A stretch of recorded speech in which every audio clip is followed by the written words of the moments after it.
Matul l-2025 il-Fondazzjoni għall-Iskejjel Tagħda wettqet proġetti ta' tisbieħ fl-ispazji rikreattivi f'diversi skejjel.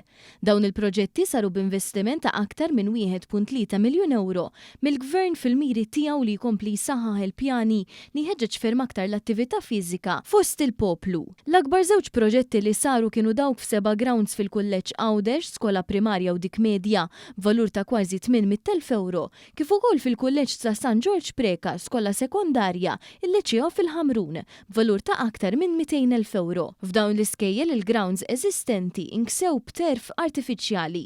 Waqt l-inaugurazzjoni tal-ground tal-Liċeo fil-Ħamrun, il-Ministru għall-Edukazzjoni, l-Isport, iż-Żgħażagħ, ir-Riċerka u l-Innovazzjoni Clifton Grima tkellem dwar l-importanza li qed tingħata fl-iskejjel madwar il-pajjiż, mhux biss b'xogħol infrastrutturali imma wkoll bit-tisbieħ fl-ispazji sportivi u rikreattivi f'diversi skejjel.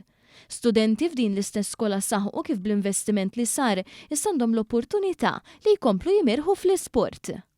Nista' mhux biss motiva ruħi malka sħabi u issa l-atranġa l-ground nistgħu nilagħbu iktar u tkabret iktar milli tiġa kienet u allura għandna aktar spazju biex indaħlu iktar tfal. Inħobbu ħafna wkoll il-futbol u l-basketball, bekk hawnhekk aħna verament kuntenti li għandna ground daqshekk sabiħ li qabel ma kienx daqshekk renovat u issa li sar renovat nistgħu nieħdu gost flimkien kemm waqt il-breaks fil-break clubs tal-basketball u fil-futbol kif ukoll waqt it-tournaments u anke waqt il-PE lessons mat-teachers tal-PE.